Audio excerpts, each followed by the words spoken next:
गोस्वामी जी कहते हैं कि अरी रसना, तू श्री राम जी के नाम रूप लीला गुण का गान क्यों नहीं करती है? कौन तुझे रोक रहा है? क्या बाधा है? क्या परेशानी है? तू बोलना तो जानती है, बोलती तो रहती है।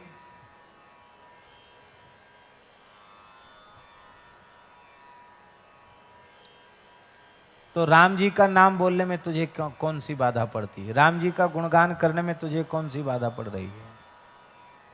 महाराज जी, पुराण का श्लोक है, इस संसार का सबसे बड़ा आश्चर्य क्या है? ये आवाज गूंज रही, इसको ठीक करो। इस संसार का सबसे बड़ा आश्चर्य क्या है? लोग कहेंगे दुनिया में 7 आश्चर्य हैं। हमारे यहाँ का ताजमहल भी लोग कहते हैं एक आश्चर्य है, 7 आश्चर्य में एक आश्चर्य है। ये सब कोई आश्चर्य नहीं है।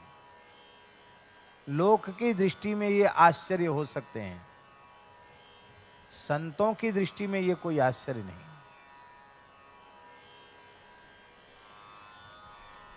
संतों की दृष्टि में सबसे बड़ा आश्चर्य यह है कि सुलभम भगवन नाम जिह्वा च वशवर्तिनी तथापि नरकम यान्ति किमाश्चर्यमतः परम। भगवान का नाम सभी प्राणियों को सुलभ है। आप ये नहीं कह सकते कि हम तो रूस में रहते हैं, जर्मन जापान में रहते हैं, अफ्रीका में रहते हैं, हमको भगवान का नाम लेने में बाधा। हमको सुलभ नहीं, सबको धरती के किसी भी कोने में रहकर भगवान नाम लिया जा सकता है। और जिह्वा च वशवर्तनी, जिह्वा हमारे बस में है, फिर भी हमको नरक में जाना पड़ रहा है। 84 लाख योनियों के चक्कर लगाने पड़ रहे हैं। इससे बड़ा आश्चर्य इस संसार का कोई दूसरा नहीं है। ये नारद जी का मत है, ये नारद जी का मत है। यक्ष ने युधिष्ठिर से पूछा, धर्मराज युधिष्ठिर से पूछा, किमाश्चर्यम, आश्चर्य क्या है? उसने भी पूछा, यक्ष ने। तो धर्मराज ने कहा कि संसार रूपी कड़ाह में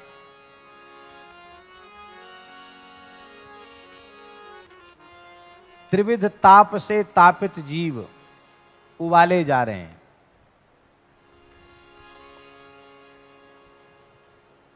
मृत्यु सबको सान सान के खा रही है, लेकिन शेषाह जीवितुम इच्छन्ति, जो काल कबलित हो गए वो तो गए काल के गाल में। जो बचे हुए हैं कड़ाही में उबल रहे हैं, वो उबल रहे हैं, वो भी जिंदा रहना चाहते हैं। किमाश्चर्य मतः परम, बोले इससे ज्यादा आश्चर्य क्या होगा? संसार में पड़े रहना चाहते हैं, इससे मुक्त होने का यत्न नहीं करते हैं। मनुष्य जन्म प्राप्त करके भी इससे बड़ा आश्चर्य और कोई दूसरा नहीं है, ये युधिष्ठिर कह रहे हैं। तो संसार चक्र से छूटने का यत्न क्या है? साधन क्या है? बोले काहे ना रसना राम ही गावहीं। हरि रसना, तू राम जी का गुणगान क्यों नहीं करती? सबसे सरल साधन यही है।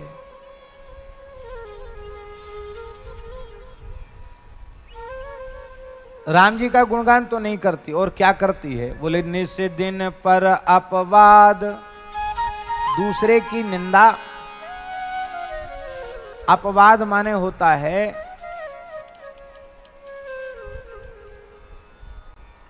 गंदगी फैलाना। अपवाद का मतलब क्या होता है? लोकापवाद, बदनामी। संस्कृत में उसको अपवाद कहते हैं और लोक भाषा में उसको बदनामी कहते हैं।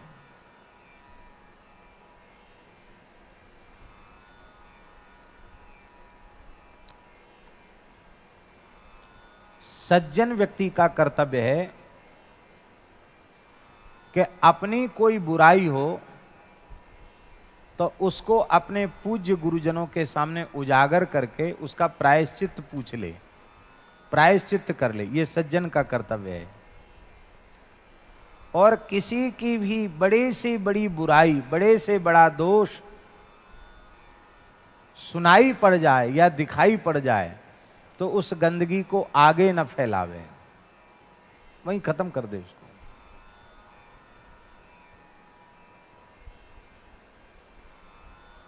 हमारे पूज्य गुरुदेव भक्तमाली जी महाराज, उनके सामने कोई परनिंदा पर चर्चा करता या ये कहता कि महाराज मैंने बहुत पाप किए हैं, महाराज जी कहते ये सब कहने सुनने की हमें आवश्यकता नहीं है, राम राम करो।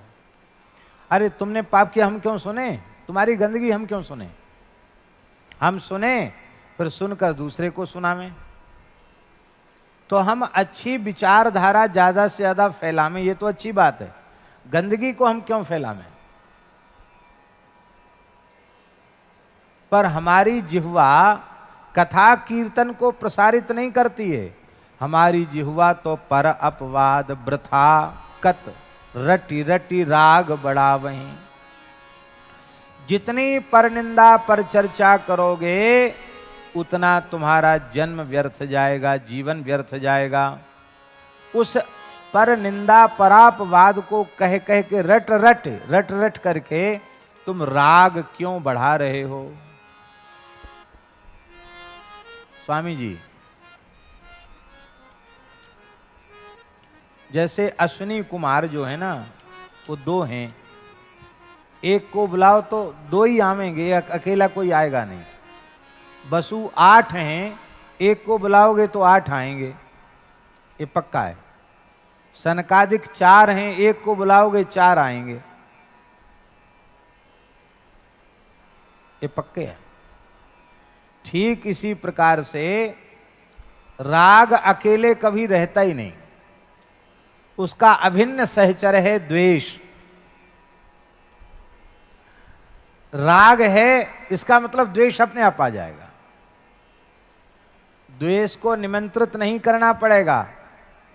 राग के बिना द्वेष की सृष्टि होती नहीं, और राग रहेगा तो द्वेष रहेगा, और राग द्वेष रहेंगे तो भगवान में प्रेम कभी प्रकट होने वाला नहीं। आप चाहे जो कुछ कर लो, न ज्ञान उत्पन्न होगा, न भक्ति उत्पन्न होगी, न कोई साधन सफल होगा। राग द्वेष से मुक्त होना ही पड़ेगा।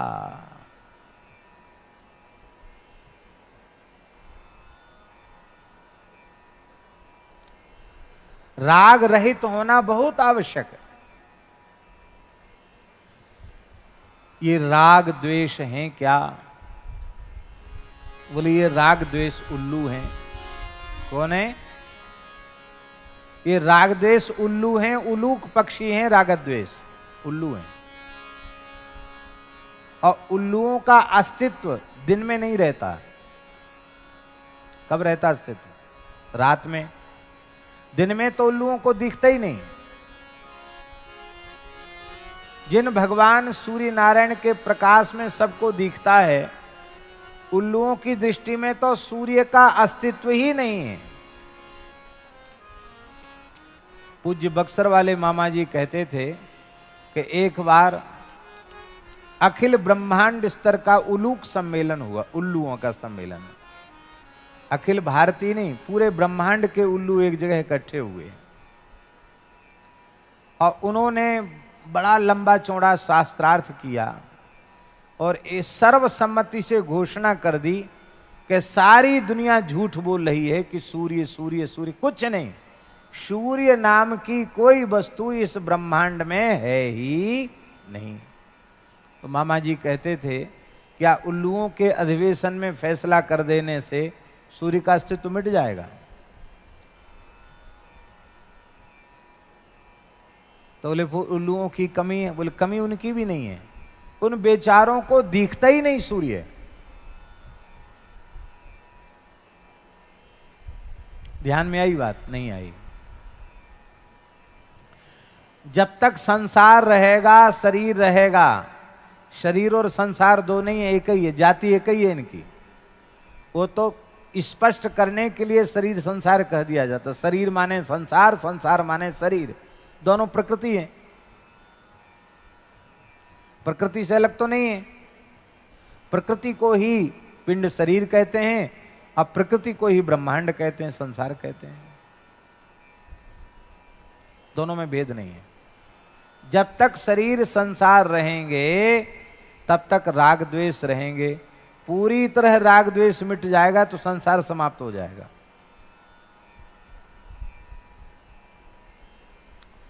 आप लोग कहेंगे तब तो बहुत अच्छी चीज है राग द्वेष, संसार बना रहे, कितना बढ़िया संसार है। अरे भाई, ये ईंट पत्थर और ये व्यक्ति तो जैसे थे वैसे बने रहेंगे। धाता यथा पूर्वम अकल्पयत। तुम्हारा संसार नष्ट हो जाएगा, और जब तुम्हारा संसार नष्ट हो जाएगा तो जड़ चेतन जग जीव जत सकल राम मैं जान।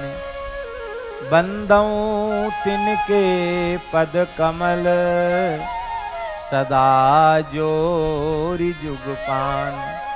सिय राम मैं सब जग जानी करऊं प्रणाम जोरि जुग पानी।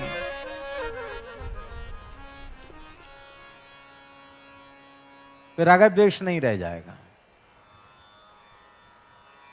राग द्वेष का अभाव ही संसार का अभाव है, और राग द्वेष का रहना ही संसार का रहना है। द्वेष मन में है तो उसका पक्का है कि राग पहले भीतर होगा, बिना राग के द्वेष उत्पन्न ही नहीं होगा। राग होगा तो द्वेष होगा, द्वेष होगा तो राग होगा। ये दोनों एक साथ ही रहते, अलग रह ही नहीं सकते। और रहना तो इनको है ही है, क्योंकि ये बिल्कुल भी नहीं रहेंगे सृष्टि में तो सृष्टि ही नहीं रहेगी। संस्कृति का चक्र ही अवरुद्ध हो जाएगा।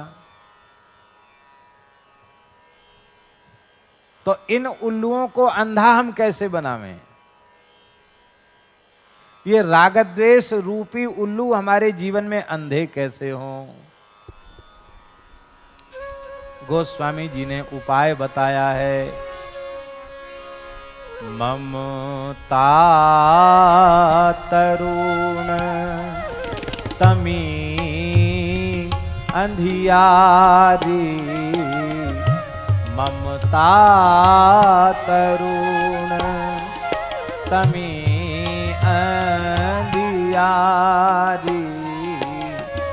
राग द्वेष उलूक सुखकारी। राग द्वेष उलूक सुखकारी। तब लगी बसत जीव मन माही। तब लगी बसत जीव मन माही।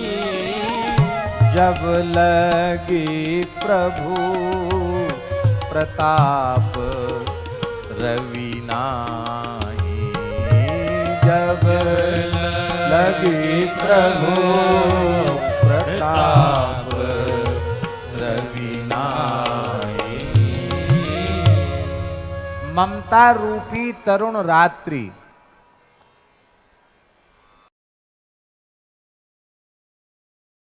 इस रूपी उल्लू बड़े सुखी रहते हैं। ये ममता रूपी रात्रि भीतर तब तक बनी रहती है। ये रागद्वेष रूपी उल्लू तब तक सुखी रहते हैं जब तक प्रभु प्रताप रवि का उदय नहीं होता। ये प्रभु प्रताप रवि क्या है? यह है भगवन नाम, भगवत चरित्र, भगवत लीला। यही है प्रताप रवि। श्री नाम का आश्रय लिए बिना और भगवान की मंगलमयी लीलाओं का, कथाओं का आश्रय लिए बिना, लीला कथा का आश्रय लिए बिना, ये बात बिल्कुल पक्की है, भगवान के प्रभाव प्रताप स्वभाव रूपी सूर्य का उदय हृदय में नहीं होगा, नहीं होगा, नहीं होगा। भगवान के प्रताप रूपी सूर्य को आप हृदय में उदित करना चाहते हैं, और जब उदित हो जाएंगे तो क्या होगा, उससे क्या होगा? अरे सूर्य के उदित होने पर रात्रि चली जाएगी। कौन की रात्रि? ममता रूपी रात्रि चली जाएगी।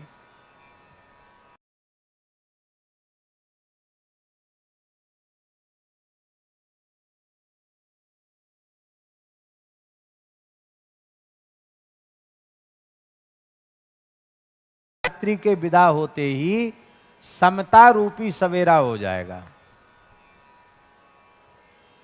समोहम सर्वभूतेषु न मे द्वेष्योस्ति न प्रियः। ये है समता, समोहम सर्वभूतेषु। ये समोहम सर्वभूतेषु, ये समता का सूर्य उदित हो जाएगा। समता का सूर्य उदित हो जाएगा।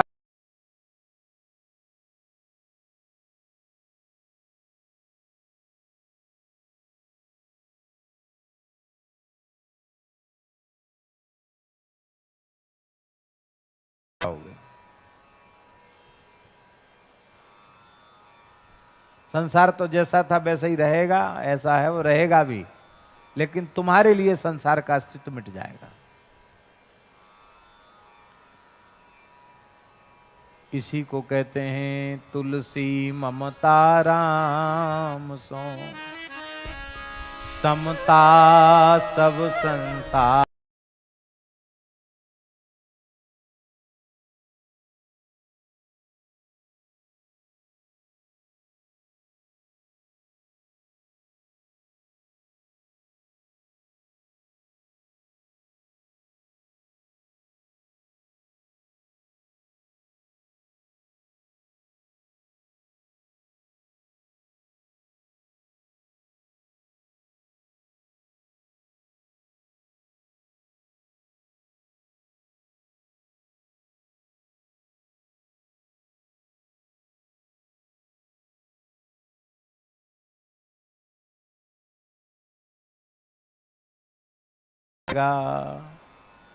इसलिए तू राम नाम का जप क्यों नहीं करता है, राम नाम को रटता क्यों नहीं है? देखिए, राम नाम लेने में कोई बाधा नहीं, और उस राम नाम को तुम लेते नहीं हो।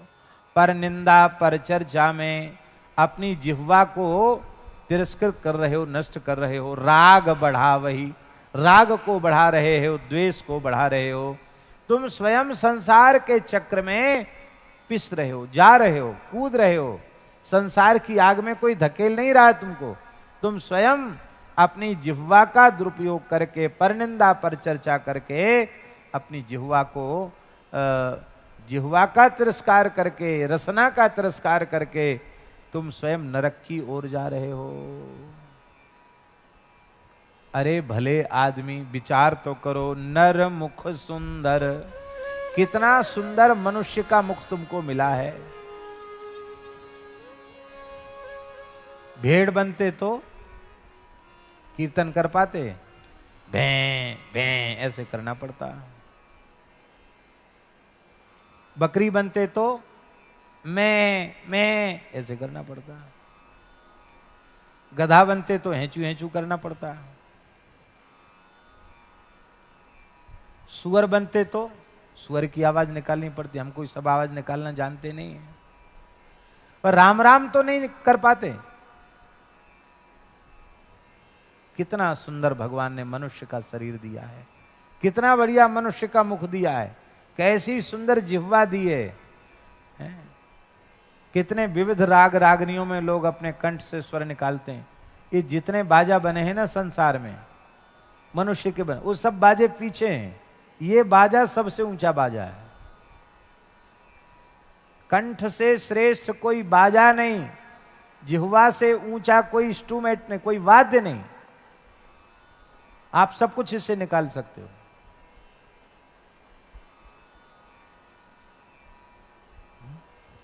और क्या ठाकुर जी की सृष्टि है। अब स्वामी जी का स्वर क्या कहना।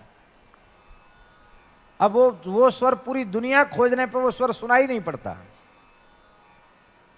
ये इंस्ट्रूमेंट किसका बनाया है? ठाकुर जी का बनाया हुआ। स्वामी श्री राम स्वरूप जी का स्वर, क्या मिठास थी गले में, वाह क्या कहना। अभी देख लो, लता जी वृद्ध हो गई हैं लेकिन उनका स्वर देखो। ये सब किसने बनाया?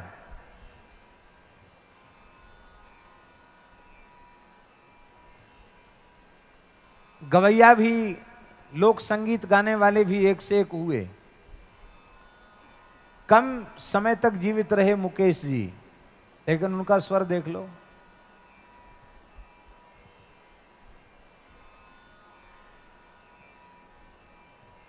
हम कोई सिनेमा के गीत सुनने का हमको व्यसन नहीं है, शौक नहीं है,